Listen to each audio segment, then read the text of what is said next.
The 2024 rookie running back class isn't filled with elite prospects, but there are very good players like Jonathon Brooks, Blake Corum, Jaylen Wright, and more who possess high fantasy upside.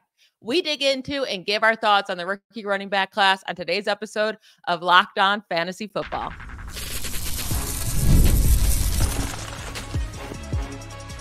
You are Locked On Fantasy, your daily NFL fantasy podcast. Part of the Locked On Podcast Network, your team every day. Thanks for making Locked On Fantasy Football your first listen every day. I'm one of your co-hosts, Michelle Magdziuk, and when I'm not doing this, I'm a researcher and fantasy analyst with NFL Network. And I'm your other co-host, Vinnie Iyer, and I'm not doing this. I'm writing about NFL fantasy betting and draft, everything you need to know at sportingnews.com. I've got my latest big board, the player rankings right before the draft, and we'll have mock drafts all the way through Thursday. So check them out, and excited to see where our offensive players will finally land in this year's class. We are only 2 days away. Absolutely crazy. Today's episode is brought to you by Game Time. Download the Game Time app, create an account, and use code LOCKEDONNFL for $20 off your first purchase. All right. So our last 3 episodes, we went through all the, most of the relevant wide receivers, I should say, the guys that are going to go through rounds 1 through 3 that we think could be fantasy relevant. Now, today we're going to go through the running back class. And like I brought up in the opener, it's really not filled with like top guys. We're like, oh, they're going to, like, guys that are going to be good in the NFL, right? It's a lot of projection and a lot of either they're small or they didn't have very many carries in college. So it's a lot of projecting them. But right off the bat, I think there is one guy who we can consider a really strong candidate coming into the NFL. The only issue is he just tore his ACL in the middle of last season, and that's Jonathon Brooks from Texas. I mean, everything about him is great, right? He's only 20 years old, so he's young, turning 21 in late July. 6 foot, 216 pounds, has a perfect body and speed, and he's an all-around package, right? He only did have 1 year playing time at Texas, like true playing time, because he was behind Bijan Robinson and Roschon Johnson. And then he was great last year when he was healthy, right? The games he did play, he averaged 142.5 scrimmage yards per game, second in the Power 5. I love everything about him. I think he will be great in the NFL. It's just, when will he be ready coming off the ACL? Yeah, Michelle, you mentioned that you were a Longhorn supporter here and watching what they did, but what an offense, really, of how much they're going to produce here in the NFL. We'll see about Quinn Ewers, their quarterback, next year, but they still have a running back of note here, and we talked about 2 top wide receivers, Adonai Mitchell and Xavier Worthy. So this is another playmaker that cannot be forgotten. We've talked about the best landing spot for running back. It is clearly the Cowboys, and they're going to pay attention. They're in Dallas and in Jerry World. They're going to pay close attention to what's going on in Texas. They need a replacement power back. They need to kind of restore what they had with Ezekiel Elliott a couple seasons ago as they move on from Tony Pollard. He can give them that. He's a good finisher. He's a good 3-down type back, which I think Tony Pollard wore down a little bit in that role. He was not meant to play all those downs and hold up as a power back. So Jonathon Brooks can definitely do that. As you've talked about before, Michelle, they might be a little patient with him, right? Or any team that takes him might just have to wait for him to heal. But November, you look at that timeline, he should be close to good to go in September, and he's been in rehab mode for a while in this pre-draft process. So that definitely accelerates there. But I think he is the one guy that I would say can hold up for 3 downs. I think he can do a little bit of everything in this class. Now, everyone else, there are question marks, and that's why we only have one guy that really separates. I mean, last year we knew that Bijan Robinson and Jahmyr Gibbs could really deliver over 3 downs, and that's why they went pretty high in the first round. Brooks probably will last deep into the second, maybe into the third, and we've seen this before happen, but that doesn't mean he's not going to have really good value. The Cowboys are going to be calculated, get their back of choice at some point, but I would think Brooks is their top target. But I really like everything he can do. Again, it just comes down to the landing spot, and I think he's the only one that might be able to deliver in a non-committee situation. Yeah, it makes too much sense for the Cowboys. They've had him in for a visit, Texas, blah, blah, blah. Like it goes, right? Yeah. So that makes too much sense for him.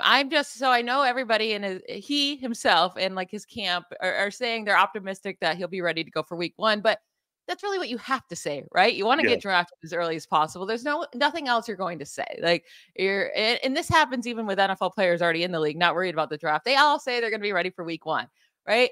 My worry is he's a rookie. How much can he do during the summer?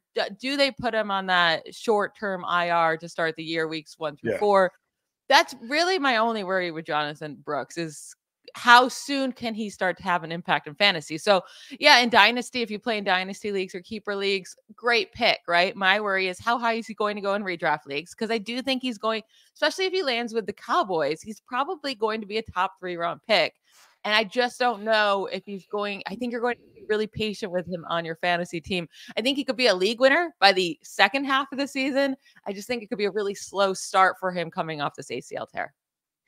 Yeah, and another team, there's a potential, like the Ravens, a team that has Derrick Henry, but he's a little bit older and may be able to be patient. They've cleared out their backfield with J.K. Dobbins and Gus Edwards, and those guys are not there anymore. So they might be looking for a body there to put in with Keaton Mitchell, somebody who's a little bit bigger to hold up, because we're not sure how much Derrick Henry has left for them. So they could definitely stash him, much the way they did with Dobbins. So there could be a situation that develops like that. Maybe the Titans look at Tony Pollard and Tyjae Spears and say, look, we need a slightly bigger back that can hold up. We can't trust maybe Pollard to go through all 3 downs. So those are not the best case scenarios for him if he ends up with a veteran committee. But again, the Cowboys we circle as a big time landing spot, and so are the Chargers. And I think that's a good fit still, even with the acquisition of Dobbins and Edwards for Blake Corum. Yeah, so Blake Corum, I mean, I think coming out of Michigan, everyone's connecting him to the Chargers to go rejoin with Jim Harbaugh. Pretty much every Michigan prospect, it's going to the Chargers. But the thing with Blake Corum is he had great production in college. Yeah. He really was like that Michigan team because they ran so much, right? They didn't throw the ball all too often. They really leaned on the run game and their defense. But he's only 5'7" and 3/4, so a little bit under 5'8", 205 pounds. He is like your muscle, so there's that, right? He's strong enough, but he's also already an older prospect. He turns 24 in November. He lacks that elite athleticism, but again, he does have the 3-down capabilities. He wasn't super involved as a pass catcher at Michigan, but he has solid enough hands. He was the only FBS player to score in every team game in 2023. Like he was just a touchdown monster with 27 rushing touchdowns. So I do think if he lands with the Chargers, I'm going to have him ranked pretty high in this draft class, though, without knowing the landing spot. He's more like my running back 4-ish, 3 or 4. It's kind of close there. I don't actually have him as my RB2 like a lot of people do. Yeah, another landing spot, and I've mocked him here as well as the Cardinals. I think he'd be a good kind of compliment to James Conner because both these guys would be good red zone backs for them, playing off Kyler Murray, taking pressure off. We know they have Drew Petzing leading their offense, so that is looking for a Kareem Hunt type who can catch passes and kind of supplement the power runner. I think you could look at that in New England as well with Ramondre Stevenson. If they're looking for someone there that if they don't trust Antonio Gibson, Blake Corum could give them a little bit of that juice as well. So that's a problem. These backs are it's kind of sliding scale here in relation to last year, and there's not a lot of just obvious landing spots. I think you'd have to have an injury developed. Maybe you go to like the Vikings or something like that where Aaron Jones is a little bit older. Does he break down? The Packers have Josh Jacobs, but maybe they want to have someone behind him. So, again, we don't want these guys to get stuck with workhorses, but be patient there. They could still have value, even if they're high-end backups. Yeah, so I have one good note on Blake Corum and one bad note, right? I'll start with the good note. There have been 3 running backs since 2016 in the Power 5 that have been drafted into the NFL who had 3,000-plus rushing yards and 50-plus rushing touchdowns in their college career. Those guys are Jonathan Taylor, Breece Hall, Travis Etienne, and then it will be Blake Corum will be the 4th guy once he's drafted. A really, really nice list to be with. But we also are bringing up the Chargers would be a nice landing spot. And it's really just because the coaching staff, and we know he would get volume with that team. But at the same time, the Chargers have a really bad offensive line, really bad run blocking offensive line. And last year, Blake Corum averaged 2.4 yards after contact per attempt. That ranked last among all running backs in the Power 5 with at least 150 carries last year. So not great after contact, only averaged 4.8 yards per carry. And in college, that's terrible. Now defenses knew they were going to run a lot. He had a harder, role in terms of like defenses knowing they're going to run the ball. But that does worry me a little bit too. I think I keep getting lower and lower in Corum as we get closer to the draft. Yeah, I think the main thing, and this is kind of what they try to establish a bit in his workouts, that he has to prove himself as a short area pass catcher. That's going to be pretty critical here for his value, because we know how quickly he can rack up points at PPR and half point doing that. So again, I'm going to watch Blake Corum. I think maybe the only guy, depending on the landing spot, that I'm going to draft among these rookies that I feel great about right now is Brooks. We could have somebody else pop up, and it's probably somebody that we're going to talk about in our next segment. There's a back I really like there that I think is still being undervalued, and I think he could also end up in Dallas. So we have my RB2 coming up in this next segment. I'm wondering if it's the same guy as you. There's one guy I really, really like that I think is underrated. One guy I think is really overrated. We'll dig into all of that right after we take a quick break. This episode of Locked On Fantasy Football is brought to you by the Game Time app. Buying tickets to your favorite events shouldn't be stressful. Game Time is the fast and easy way to buy tickets for all the sports, music, comedy, and theater near you. With killer deals on last-minute tickets and their best price guarantee, you can stop stressing over the tickets and start getting hyped for the fun that you'll have. We're in baseball season right now. So if you live in a city with baseball, I'm telling you, any day that you want to go to a baseball game, jump on that Game Time app, because they're going to have the best deals. You're going to be able to see exactly where you're sitting. It's going to be a blast. It's always like, I use Game Time for the last minute tickets for everything. And they always have my back. It's the fastest growing ticketing app in the country for a reason. Get images of your seat before you buy, so you know exactly what to expect when you arrive. Buy tickets in a matter of seconds, 2 taps and you're set. Tickets are sent directly to your phone, so you never have to dig through your email. Take the guesswork out of buying tickets with Game Time. All you have to do is download the Game Time app, create an account, and use code LOCKEDONNFL for $20 off your first purchase. Again, you create an account and redeem code LOCKEDONNFL, LOCKEDON NFL for $20 off. Download Game Time today. Last minute tickets, lowest price guaranteed. So I'm going to start on a guy I'm lower on than consensus, and I want to see if this was the one you're higher on. It's Trey Benson out of Florida State. For some reason, I cannot get into him as being, someone I'm confident in entering the league. There's really not too many good reasons for me not to be high on him, right? He doesn't turn 22 until July. He has good size, good athleticism, 6 foot, 216 pounds, 4.39 40. Now, he never had more than 156 carries in college. That was last year, 5.8 yards per carry, nothing too special for college. Only had one game of 100 plus rushing yards last year. Now, he did score a lot of touchdowns over the last 2 seasons, had 0 fumbles in college. He's a good pass blocker. Just watching his tape, I did not like his vision whatsoever. And I think he's going to have to be in a split backfield to really find his, to be productive in the NFL. I don't see him as a guy that can carry a backfield. Yeah, I think he's another candidate here that we look at for the Cowboys. I don't think they're going to expend a high pick on a running back. So they're going to look for someone with that sleeper type value. And again, Benson is a power back, and that's what you're going to get. He's a between the tackles type back.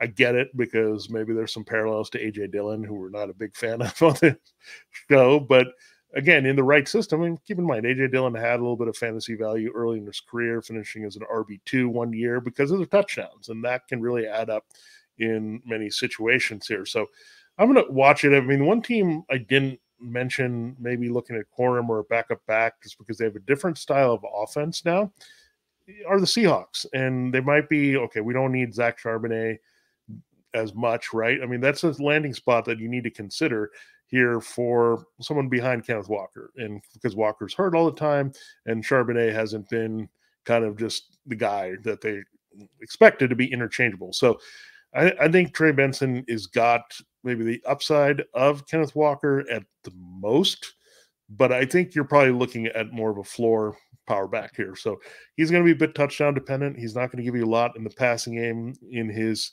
initial role with his team. So that could also be a reason we shy away from fantasy. So I'll say this. I like Trey Benson better in reality.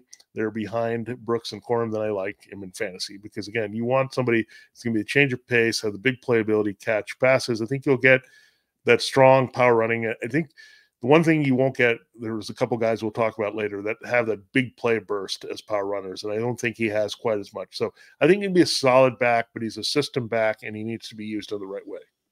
Yeah, I have him all the way down at running back 6 in this class. I think the Buccaneers could be a nice landing spot there. He could split the backfield with Rachaad White, maybe give some flex type of fantasy value, but I'm really kind of out on Trey Benson. A guy I really, really like, and this is my RB2, it's Jaylen Wright out of Tennessee here. And he just turned 21 years old, so still young, 5'10 and a half, 210 pounds, 4.38 speed, elite athlete, explosive first step, in a great, make some great cuts. And he has very little wear and tear on his body. He had low carries as well. So kind of like Trey Benson there, where they never really leaned on him, but he does have that 3 down potential. He dominated last year. He ranked first among all running backs in the FBS with 7.4 yards per carry. Last year, he didn't score a ton of rushing touchdowns, but the year before that, he had 10. And he had 19 carries of 15 plus yards gained last year. That ranked 5th among all Power 5 running backs. And again, he only had 137 carries last year. The 4 guys ahead of him all had over 200 carries. So he is explosive with the ball in his hands. Now, with the Tennessee offense, things were open for him, right? He didn't face a lot of stacked boxes, but he did average 4.3 yards after contact per attempt. That ranked 3rd among Power 5 running backs. Again, I just brought up Blake Corum averaged 2.4. He averaged 4.4. 2 more yards after contact per attempt. I think Jaylen Wright is just explosive, has huge fantasy upside. It can break, a 80-yard run in any given play. I really, the Browns would be an awesome landing spot for me. He can kind of go in with Nick Chubb coming off his injury and then take over that role after that. Yeah, and then we look at the Browns kind of offshoots, their similar style of offense. You look at the Cardinals and Patriots. So you can put them all in the same boat because they've hired offensive assistants from those teams. So these teams are going to be thinking about the similar backs. I do like Jaylen Wright a lot. Now, he's indication that I like him better in fantasy than reality, because I think he'll be in a landing spot where he can be the change of pace and be explosive and catch those passes. And the Browns are great call, Michelle, because again, they're looking for that guy to take some pressure off Nick Chubb, and we know Nick Chubb is coming off a serious injury, so that's kind of a sneaky landing spot for a running back to be highly productive in this class. That's not right there with the Cowboys and Chargers that can just open it up there. So yeah, Wright can do a little bit of everything well, and I like him, the versatility there that you can provide.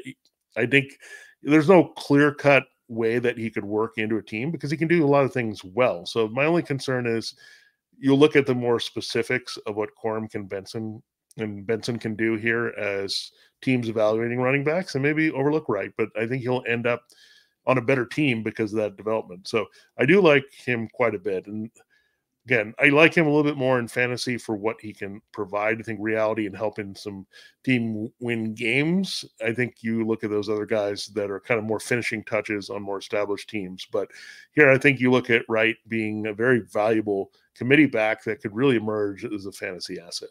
Yeah, I think if he finds himself on a team where he can realistically get around 200 total touches, not talking about 200 carries, 200 total touches, he will be a very, very relevant fantasy asset, like a top 20 guy that you're going to want on your team. And you're going to be able to get him later in your draft. So really like Jaylen Wright. And then one more guy to talk about in this group. He kind of fits in this mold. Marshawn Lloyd, coming out of USC. He played his first 2 years at South Carolina, turns 24 in January, but will be 23 this year. So a little bit older, but not anything scary. 5'8" and 3'4", so almost 5'9", 220 pounds, 4'4", 40, 36-inch vert. So nice athleticism there for his size as well. He averaged 7.1 yards per carry this last year, tied for 4th in the FBS.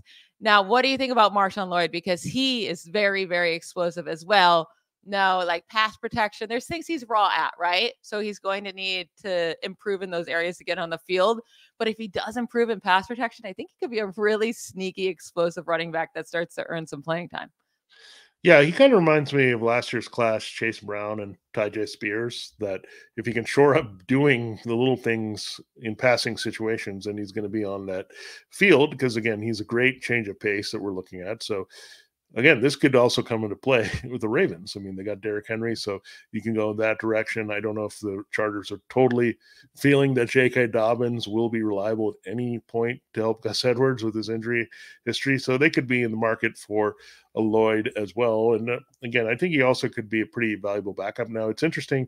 You have actually Frank Gore Jr. in this class. He's way down the list for me, but there's a little bit of Frank Gore in Lloyd as well. So there's a lot of things you like, a little bit explosive, smaller back here. So again, I prefer these types in general for fantasy. Everyone was like, these are the change of pace guys. They're not going to come through, but every team's looking for one. We've talked about this a lot on the show. The running backs like Devin Achan and Spears and Keaton Mitchell, these type of guys are really the kind of the trend in the NFL. So I think Lloyd could fit really well with that group and have a way to produce in the right spot. Yeah, and if the Saints do plan to move on from Alvin Kamara, I think that would be a nice spot for him as well. That would be a really nice landing spot. I really like him. So a 56.7 breakaway percentage per PFF last year that led the Power 5. That just means carries of 15 plus yards per rushing attempt. Yeah. But he didn't have very many rush attempts, 116. That was a career high. So yeah, it's going to take some time for him to earn a serious role, but would love him with the Saints. Probably not going to be super fantasy relevant in his rookie season unless he just gets lucky with injuries or a great landing spot. But definitely a guy to keep an eye on. We're going to get through 3 more running backs. One guy I really, really like, and I think he's being slept on just because of a bad 40 time. We'll get into that right after the break.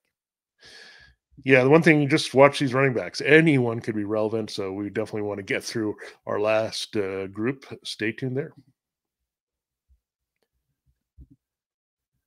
All right, this episode of Locked On Fantasy Football is sponsored and brought to you by BetterHelp, and it can be a tough time of year. I know the weather outside is getting a little bit better as we're in spring and summer's just around the corner, but how do you get over that hump? And sometimes we have some mental obstacles to get there. And I myself have been waiting, get this draft over, maybe have a little bit of time off and the off season to come and spring turns into summer. I love May, June, and July a lot because it's a good mental and physical break. Well, to help me get through that, I really rely on therapy, and I see one regularly here, a therapist that I've trusted for a long time, and they really provide the roadmap to, okay, this is the way you're going to get through this, and you're going to be fine on the other side. And I can't stress enough how therapy has changed my life. And if you've thought about giving therapy a try, why not do it a little bit more comfortably in your way and do it online? And that's what you're going to have from BetterHelp. They're going to really set up there for you. And look, it's a lot of options there for you as a therapist. So check it out, and you can really connect with a therapist. And if you can't, then you can change your therapist at any time there for BetterHelp. They're going to take care of you there to find the right person for you to guide you through everything you're going through. So therapy can be different for everyone. And again, we do have some problems that we have to face over just who our team is going to draft and staying up all night over that. We've got some bigger things, and therapy is going to help you that. So if you're thinking of starting therapy, give BetterHelp a try. It's entirely online, designed to be flexible, suited to your schedule, very convenient and comfortable. Visit betterhelp.com/lockedon to get 10% off your first month. It's BetterHelp. That's BetterHelp, HELP, betterhelp.com/lockedon.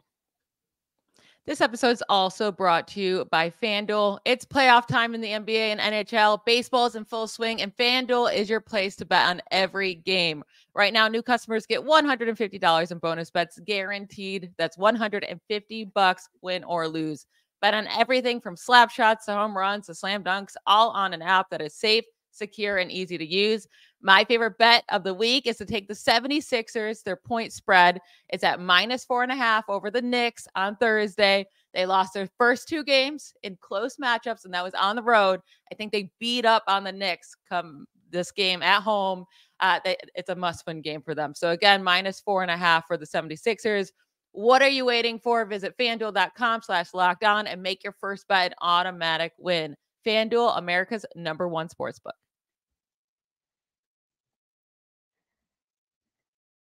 Audric Estime out of Notre Dame.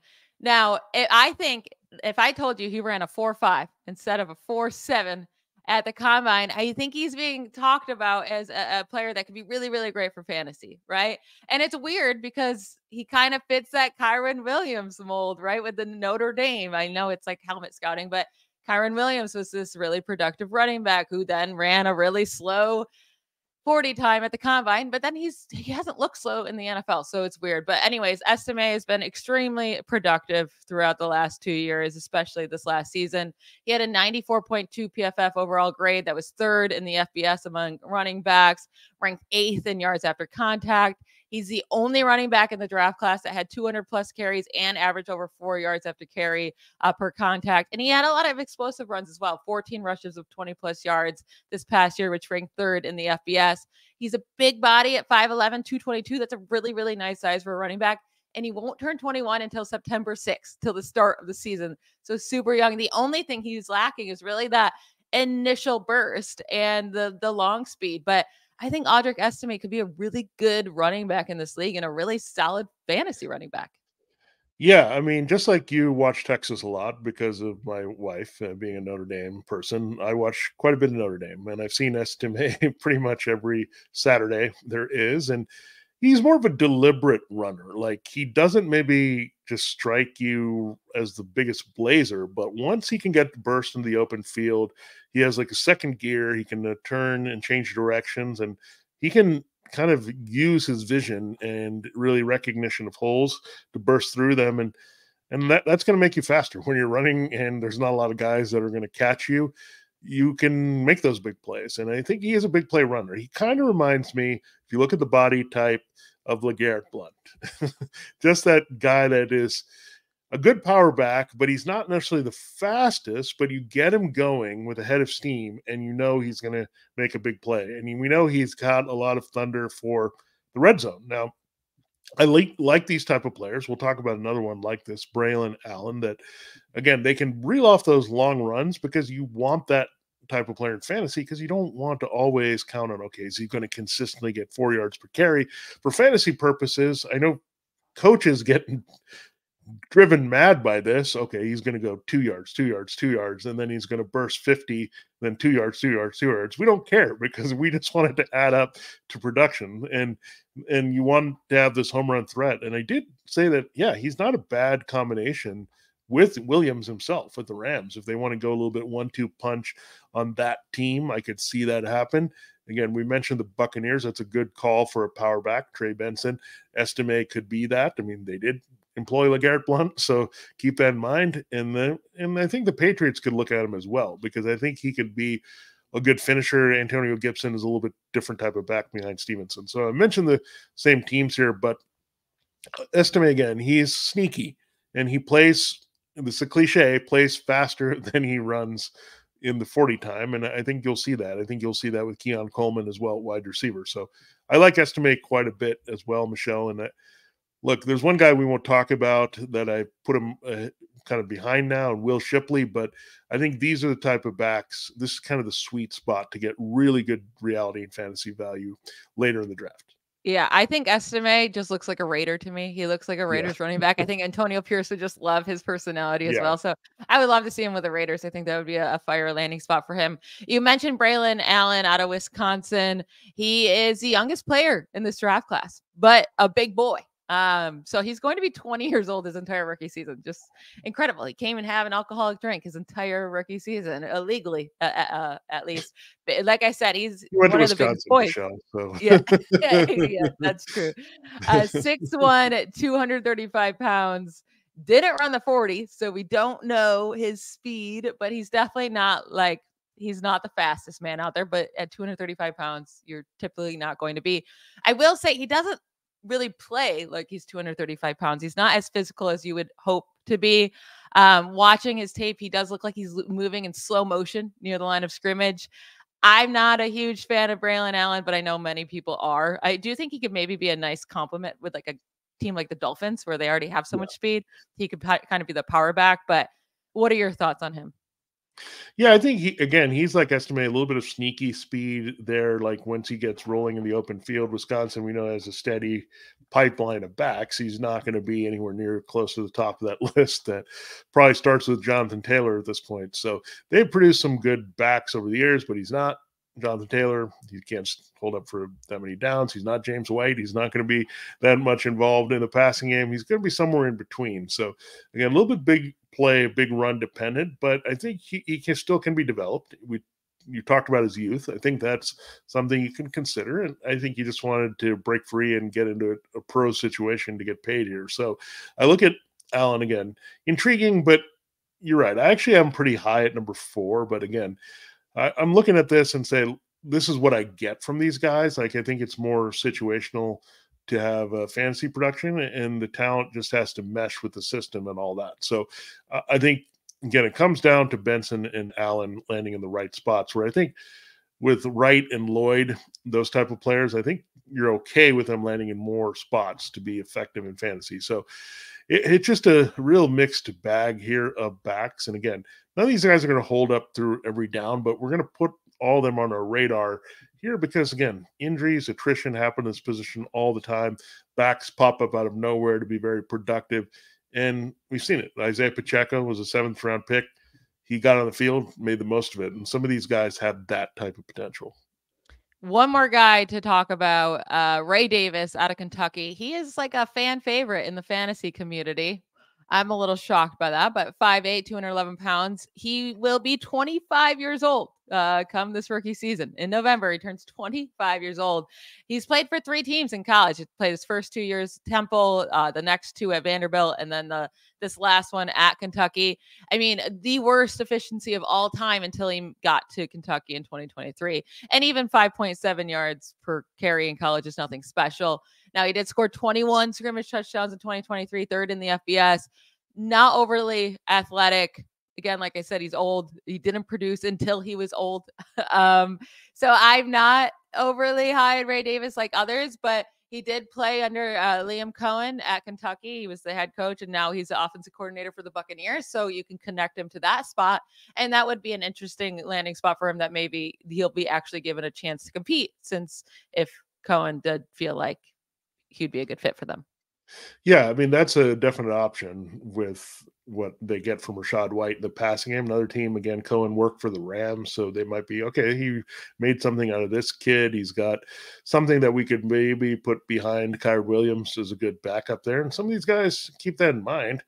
Even if they're not going to give you that high in value, they still could be valuable as handcuffs. If something happens to the top back, I think there's a lot of good backup potential back here with the situations and someone that can produce in that way. And I think maybe you look at Ray Davis, if he gets an opportunity in one of these situations, that he can be productive. But again, we just have to say, I think we are lower in this class, and you have to keep that in mind. I mean, it's going to be a little bit talent-based, but a lot of situation-based for any of these guys to produce. And again, there will be attrition injuries. We'll probably end up starting a good 5 or 6 rookies somehow, again, like we always do, maybe more than that because of attrition, because running backs break down all the time. So that's what we're going to watch the most, Michelle, where the depth charts are, where these guys land, and then we'll know, okay, how close they are to having relevant fantasy production, from anything to being the feature clear number 1 to all the way being the number 3 if you got 2 backs that can break down or have limited skill sets. Yeah. To round out this episode, I'll give you my final order of these 8 running backs that we discussed, and then you can do yours as well. Number 1, Jonathon Brooks. 2, Jaylen Wright. 3, Audric Estime. 4, Blake Corum. 5, Marshawn Lloyd. 6, Trey Benson. 7, Braylon Allen. And 8, Ray Davis. Yeah, I have Brooks and Corum back to back as 1-2. Then Benson Allen, 2 power backs. I think I put them up a little bit if they landed those situations. Then I have Jaylen Wright. Then for our purposes of the show, I have Marshawn Lloyd and Audric Estime and Ray Davis pretty close. I also have in my top 10 Bucky Irving, who's a little bit of a smaller change of pace like Lloyd is. They're pretty close to me on the board. Will Shipley, once a highly thought of recruit here based in the Charlotte area. He's got to kind of slow down a little bit, but he's impressed in the pro days a little bit to push back up. And again, he's going to find a pretty good home here. So he fits into the top 10 as well for me. So there are a lot of good backs here. Again, situation is going to determine a lot. And again, it's either they've got a power skill set that they're deficient in other areas, or they're quick and can help in the change of pace and receiving game, and they're maybe not the biggest guys to hold up. So there's a little bit of flaws with all these guys, but again, that's why I think location is going to be more important than ever here with these particular backs in the 2024 class. Yeah, we're going to figure it all out this weekend, and then we'll get to actually discuss their situations and what we think their fantasy production will be next year. That will be I just want the draft to be here. All right. I love the NFL draft. Day 1 and day 2 are some of the best, Thursday and Friday of NFL draft time. Some of the best nights of the whole year. That is it for today's show. Thank you to all for making Locked On Fantasy Football your first listen every day. Every dayers. Vinny and I will be back tomorrow talking rookie quarterbacks. And then on Thursday, we're going to give our best bold predictions for the NFL draft. It'll be fun. Don't miss it. Bye, y'all.